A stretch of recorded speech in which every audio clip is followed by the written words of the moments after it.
Okay. Awesome. Okay. I'm going to record the beading class from today.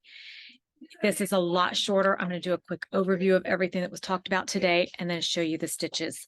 So you don't necessarily have to sit through that 2 hours of back and forth and helping people and all that. I've done that on recordings and it's not much fun. There are several sizes of beads.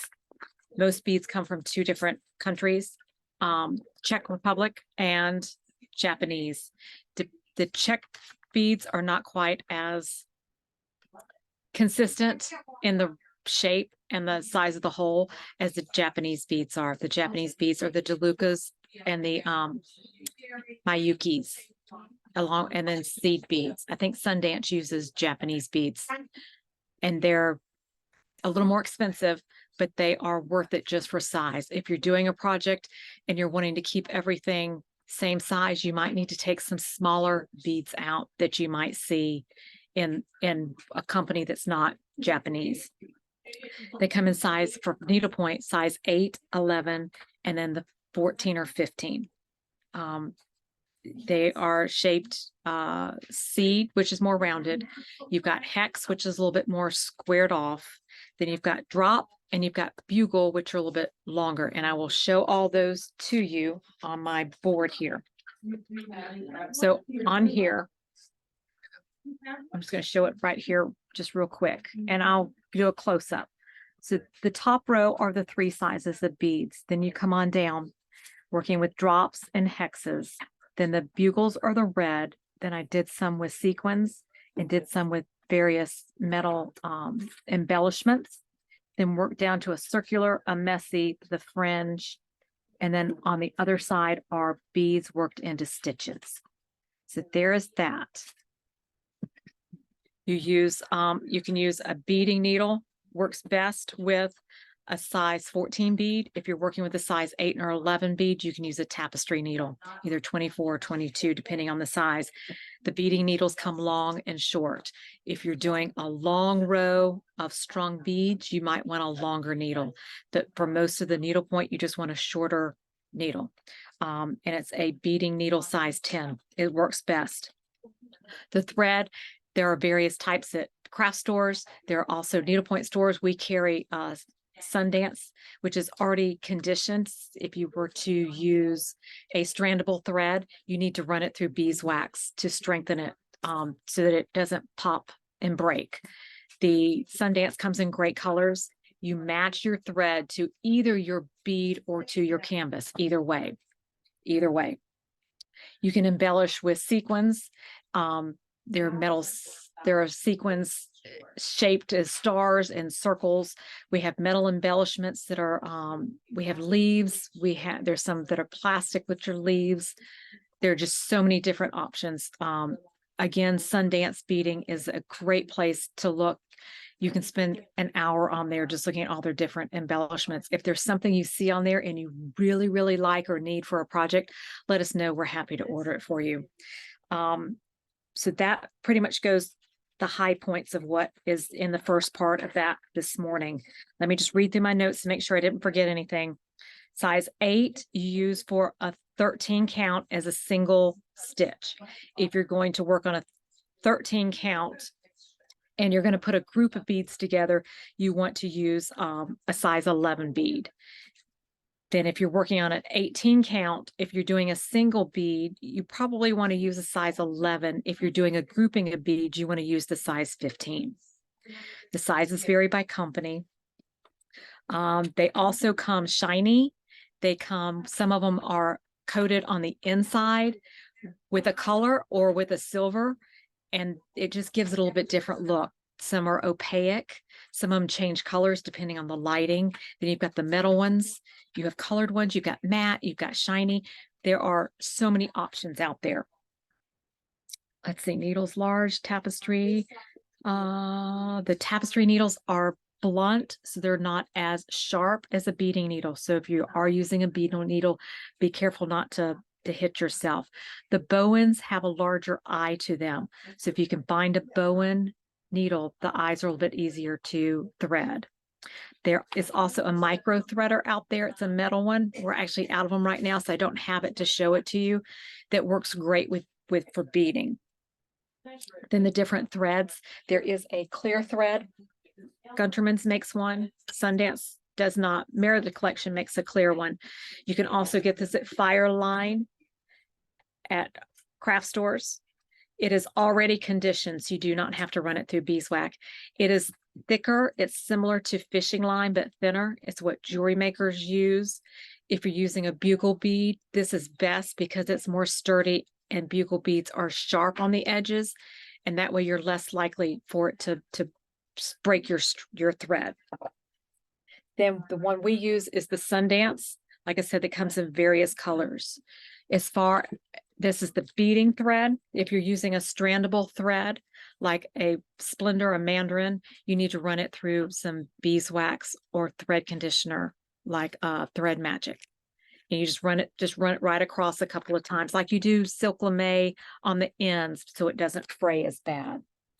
And then Tulip makes a nice beading needle, size 10.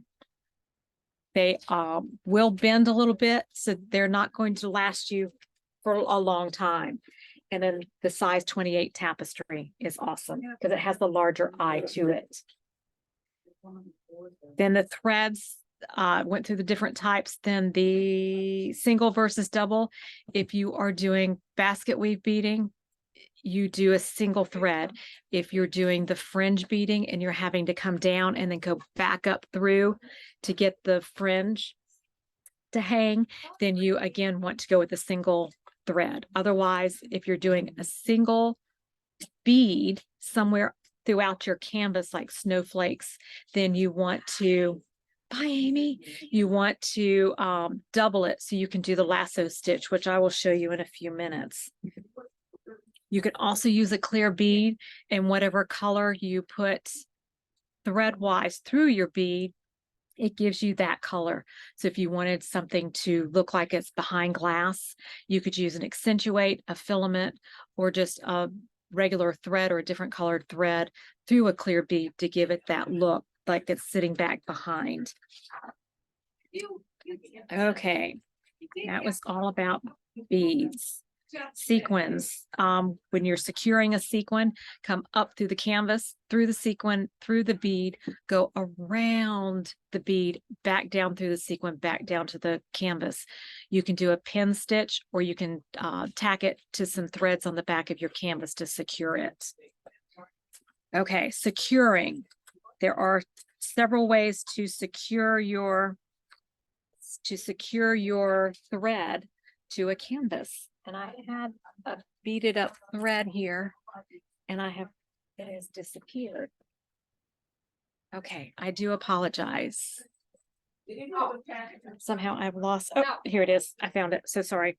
Okay, so I'm gonna switch over and put you onto the canvas so you can see what it is I am doing. So let me see if I can figure this out. So I'm gonna go, oh, it's not a touch screen.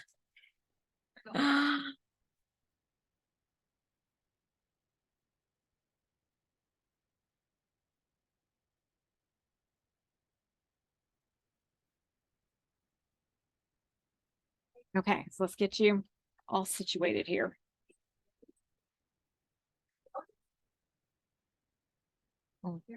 Okay. Is that good? Do you need more?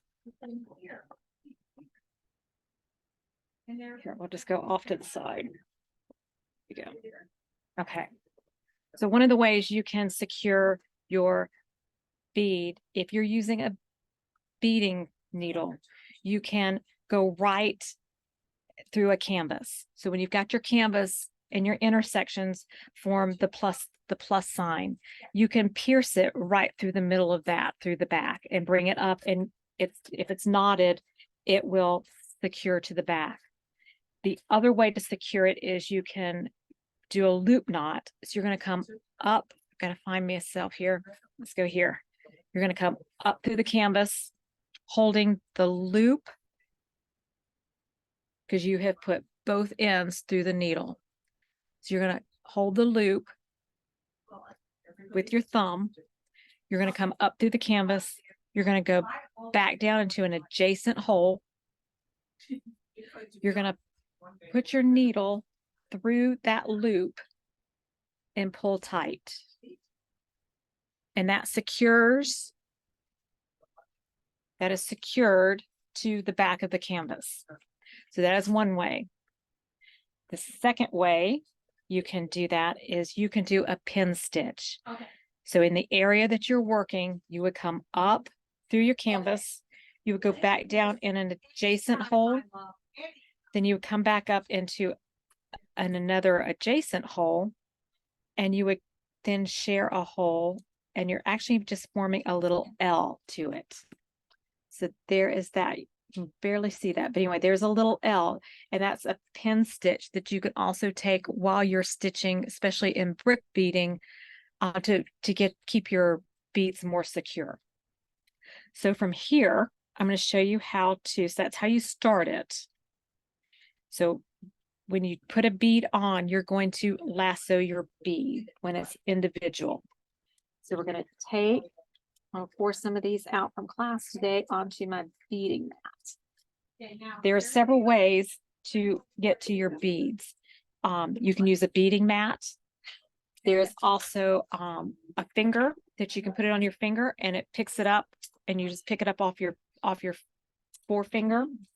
Then there's also beading mats. So if you're doing something that needs several colors and you need to make several piles, then you might want to go with the mat. Also, only pour out the amount of beads that you're gonna need or you're gonna work with. So I'm just going to pick up this. I thought, oh, I do. I have a size 11 bead here in this blue. So I'm going to pick it up, and I'm just going to do a tent stitch. So anywhere you have a tent stitch, you can add a bead. So there is the bead. Then you're going to, for a lasso stitch, you're going to come right back up through the same hole. You're going to split the thread, and between the two, put your finger, a laying tool, tweezers, whatever. You're going to go back down like in a tent stitch, back down in the hole. What you're doing is you're bringing that all the way. There should be a way to might magnify this. There we go. Okay. Magnify. Okay. You're just trying to split the bead. You're putting the bead, you're putting the thread on either side of the bead. What that does is it secures it, it makes it extra snug, and it's not wiggling around. So that's the lasso bead. And that's also how you do a tent stitch with a bead. The same way you would do a tent stitch, you would do with a bead. Now, when you do your tent stitch, your bead is going to go in the opposite direction of how it slants. So this one went from Texas to Maine, and so my bead is slanted the opposite direction. So my bead is slanted from the left to the right, but my thread is going from, my bead is slanting from the upper corner to the lower corner. My thread is going from the lower left to the upper right. I say things several different ways just so you can see what catches your brain. So I should have told you that beforehand. So that is how to do a basic tent stitch and a lasso. The next one is the cross stitch, and the cross stitch beading leads you into the basket weave beading and helps with the fringe beading and string beading and other things. So this, if you want your bead to sit going from north to south, so if you want it sitting straight, and I'm going to use a size 8 here, just so you can see. So I'm going to come in. Oops. So I'm going to come up through the canvas hole. I'm going to pick up my beads. I'm going to do a tent stitch, and I'm going to go across one intersection diagonally and sink it down. In order to get it to sit going straight up and down, I'm going to come in just to the right of that first stitch and pull it through. I'm then going to come up from the left side, go through the bead, and I'm going to go into that upper left-hand corner. So I'm just doing an X with the bead, and as you can see, that bead is sitting where the hole is running north to south. So you're going to go from lower left to upper right. You're going to go from lower right to the upper left, always entering the bead from the left-hand side. Now, to get your bead to sit horizontal, we're going to come up. We're going to pick up the bead. Ooh. We're going to again do that first stitch the same way, 1 through 2, only this time we're going to start at the top. So we're going to go in that 3 slot, again going from the left side of the bead. We're going to come through the bead. Oop, I got a little caught there. Let's see if I can straighten up here. Don't want to lose my beading thread. There we go. So from there, I'm going to go into that number 4 slot, the lower right-hand corner of my cross. And that sets my bead going from the left to the right. So the holes are now horizontal. Now, when you get ready to do a basket weave stitch, you have to know these, at least you can do a basket weave stitch with a regular. If you want these to sit like a woven basket, then you can do the Dawn Lynch basket weave stitch, which puts them running horizontally and vertically. And looking for my sample here. I know I did that on here. I did. So it's the blue ones right here. So these blue here take them left and right. So when you basket weave and you're going up and down the poles, if your intersection is going across left to right, then your bead is going to go sit on top in the same, the holes are going to be in the same direction as the canvas thread. If you're working your way down and you need the bead to go up and down, then you're going to work it like a vertical stitch. And that was in your packet that I sent to you, or if you need it, let me know, we can get it to you. So that is how to do the vertical and the horizontal cross stitch, which leads you into the basket weave beading. Sometimes with basket weave beading, it can get a bit bunched and a little too crowded, and you feel free to leave out a bead and keep moving. Because if it gets too bunched, then it pooches out and it gets too hard. Sometimes when your needlepoint needle, your beading needle will bend a little bit, it'll actually, when it's bent, make it a little bit easier to do this stitch because your needle's a little bit bent, and it makes it a little bit easier to get up through the bead and up without catching other needlepoint threads or any other beads. So that is the basket weave and the vertical horizontal cross stitch. The brick beading is just like brick stitch. So I'm going to come up through the canvas. I'm going to pick up a bead and hope that, here, I'll pick up these 11s because I know they'll go through this tapestry needle. So you're going to come up 1 hole. You're going to skip a hole, which is where your bead is going to sit. And then you're going to go up 1 more hole and sink it down. In brick stitch beading, your beads sit further down, so they're not quite as prevalent as the other stitches, which sit on top of an intersection. So we'll do that again. You're going to, just like in bricks, you're going to skip, come over. We're going to pick up a bead. We're going to up 1 hole, skip 1 hole, down a hole. So you're going to go over 2 intersections and then back down. And that starts your brick. And then when you get ready to do your second row, you're going to do it just like you do in a brick stitch. You would work this from left to right. When you're working the 10th stitch, you want to work from left to right.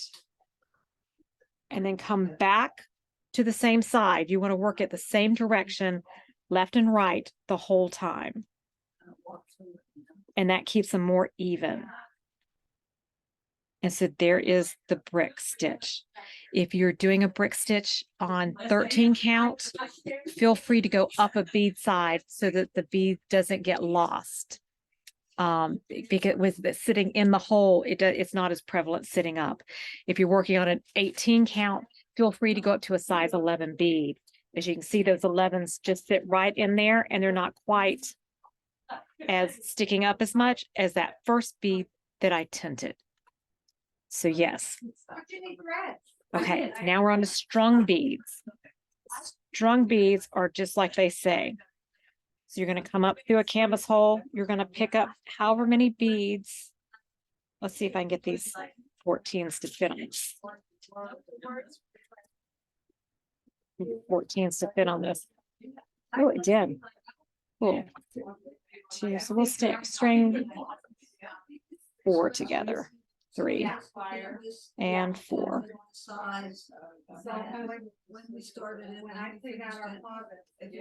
As you can see, the beads stick to the sticky pad, and it makes it easier to pick them up. If you have a bead that won't go through your canvas, just break it off. No sense in if it's hard to get back off. It's just not uniform with the other beads. Just break it. Hemostats or pliers. So when you're stringing your beads, you put however many you need. You kind of lay it down. So you see that you've covered the area you need to cover, and you just sink your needle back down. So there's that. If you decide, and then that leaves it sunk down.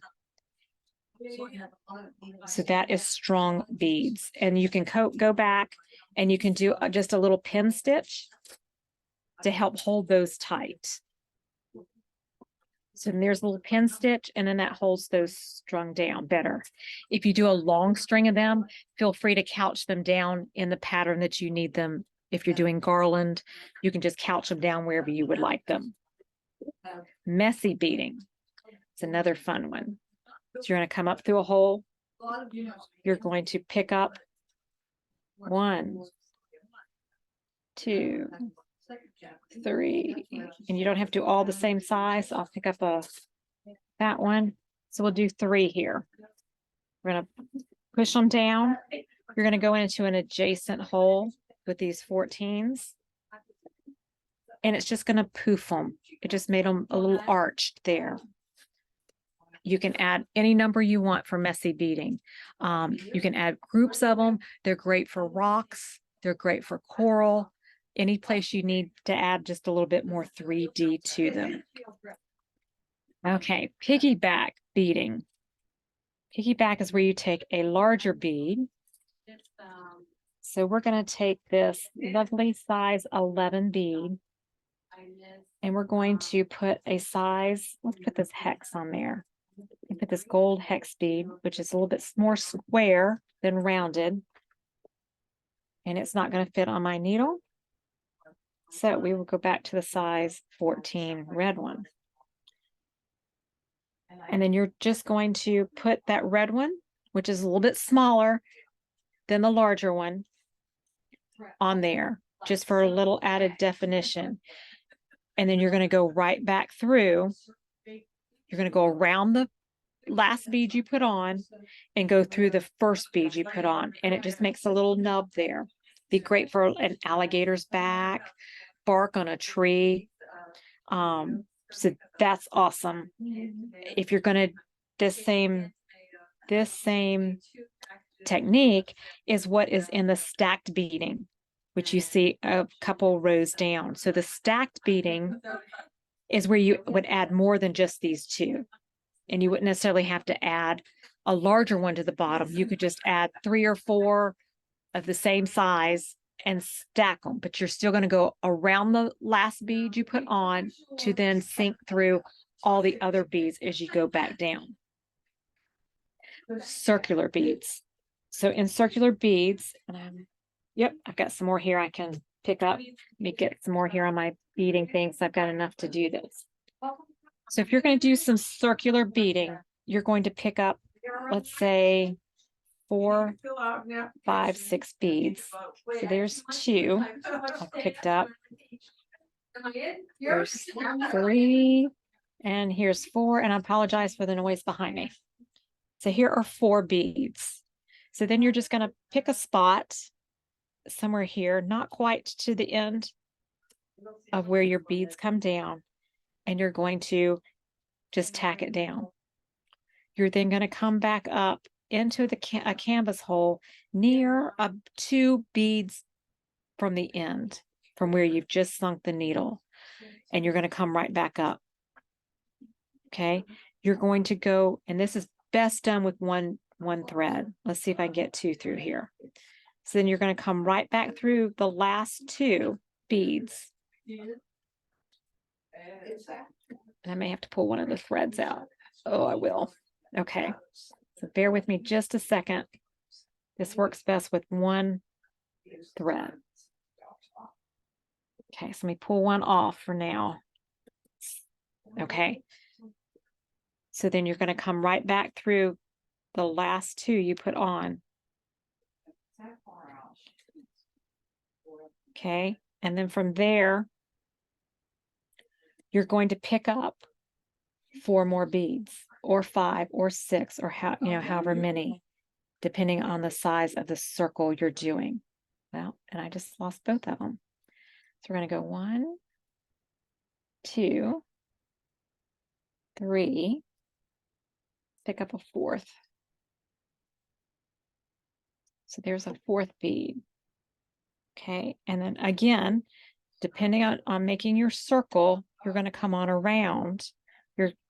Get your circle where you want it to go, or your curve, and you're just going to sink your needle.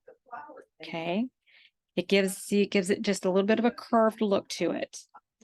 Again, if you're going to add more to it, you're going to come right back up, 2 beads back, the last 2, and you're going to work again back through those last 2 beads. 1 and wow, 1 and 2, 1 and get through 1, and there it goes, 1 and 2. Okay, pull it through, and it gives you that curved look, and you can keep going all the way around to make a circle. Then when you're done, you can either secure it on the back, or again, just do a pin stitch up underneath where you've been laying the beads. So I'll just do a pin stitch to end that. And then that secures them with the pin stitch. As you can see, they're not coming undone. Okay, when we go to the beaded fringe. So if you were doing something like applets, or a fringe on a dress, you could do an earring, you could do icicles, you could do this loose. So this is going to be similar to the stacked that we did earlier, but you have to start first with your cross stitch pattern. So I'm going to pull my sheet back up so I get everything in the right direction. Getting it turned in the right direction. So I'm going to pick up. I'm going to do this with these size 11s. So I'm going to take this. I'm going to do my 10th stitch. And because I want it to go up and down,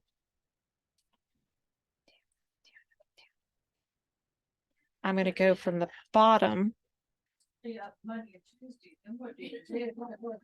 the lower right hand corner. I'm going to go back through the bead into that upper right corner. I'm sorry, upper left corner. My left and right. I didn't do well at marching band. So you're going to do however many of these you need to string along with all of those going north to south. So we'll do that one. Let me grab this one. We're going to come right through that bead. It helps to have a stand so that you can use both hands. If you don't have a stand, you could use a frame weight on a tabletop. So there's two. Let me just do one more, and then I will show you how to add some bugles and some fringe to this. Oh, great. So there's that one. So we're going to go lower left to upper right. Then we're going to come in from the lower right through the bead from the bottom into the bead in the hole in the upper left. Okay, so you have 3 beads, however many you need, and they're all openings are going north to south. You're then going to come back up into a hole. You have to be careful not to come up into the hole you just went down in and lose it. So from there, you're going to run through that bead, not the canvas. So you're going to come through the bead. That's true. So we're going to come through the bead. At this point, you can add beads. You can add bugles, and bugles come in 2 different sizes. They come 6 millimeter and 3 millimeter. Whatever you add, you have to add 1 extra bead at the end. Another little trick with bugle beads is if you add a bead on either end of the bugle bead, it's less apt to get frayed off. So as you can see here, I've got the bluish purple bead, bugle bead. So in order to make this fringe and to hang down, I'm going to skip the red bead and I'm going to go right back up through the 2 purple beads and through the original cross-stitched bead. So you're going to come right back up, and there is your fringe, and it hangs loose and dangles. For the next one, you're not going to go back through the canvas. You're going to go right back from north to south through that second bead that's been cross-stitched on. So you're going to take it and you're going to come right back through. You can vary the lengths of the bugles. So this time I might do a bead. I can pick one up. That hex isn't fitting. I knew that before I picked it up.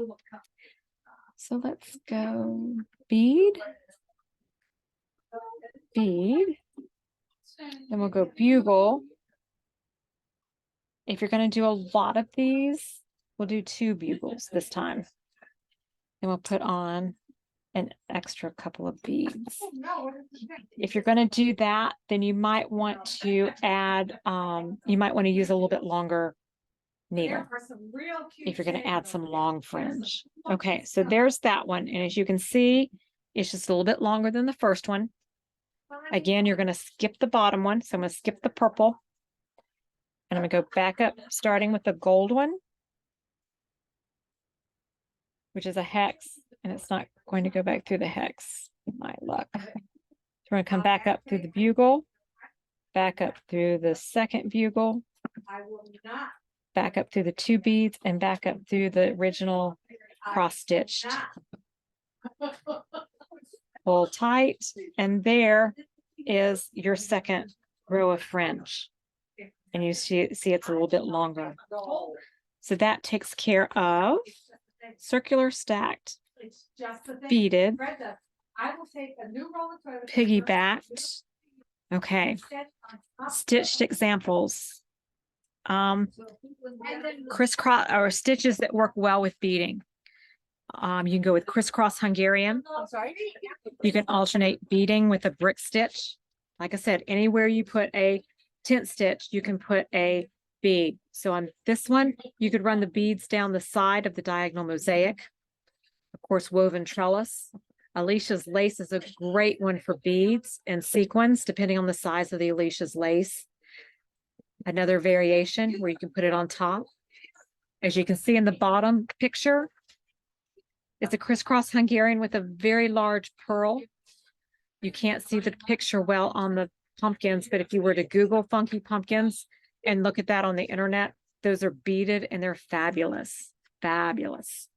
And actually the Susan Porter class next weekend does that piggyback beading on her funky pumpkin we're going to be doing.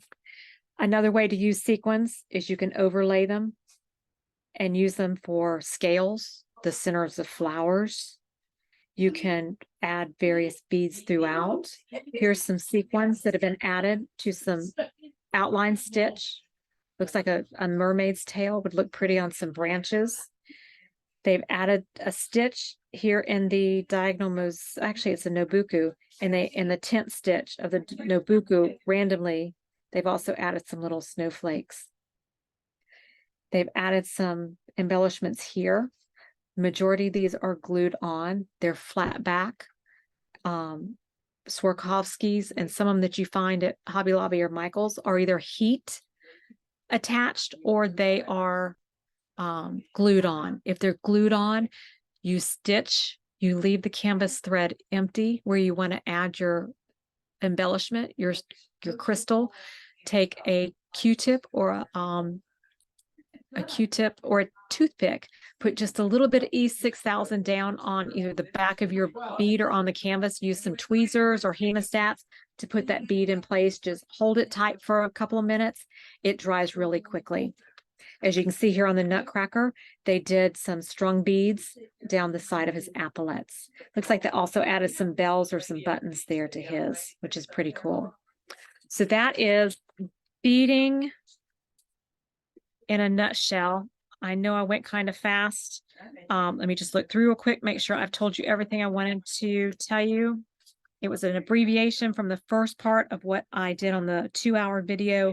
So if you just want to watch about the first 30 minutes, I go into a little bit more detail than I did here, but you don't have to watch the whole 2 hours. Trust me. If you have any questions, feel free to give me a call, and I can either talk to you over the phone. We can do a FaceTime, a Zoom, whatever, to help you work through this. Oh, one last thing. So we have these little flowers that you can see here, which are really cute. They're red on one side, white on the other, and you can use those as embellishments. You can also get these 2 faceted. You can get 1 faceted or 1 hold or 2 hold little crystals that you could also add. You could just either use the same color thread as the crystal or your canvas and attach those on either side, wherever you would like to put those. Then we also have these funky little stars. And then you saw some of the other embellishments over here with the boho beads there. And then these cute little flowers here. The metal, if you're going to use metal, try to stick to, I wouldn't use random metal because of the tarnish and rust.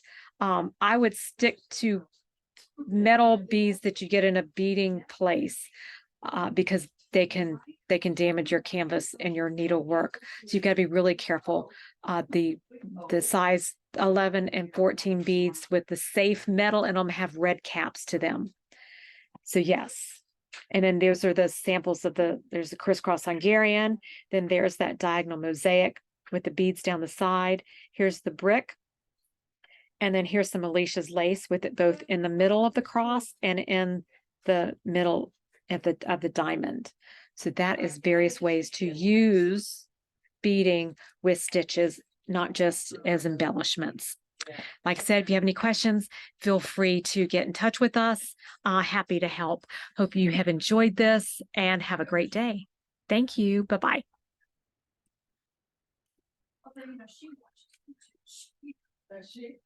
There's one character.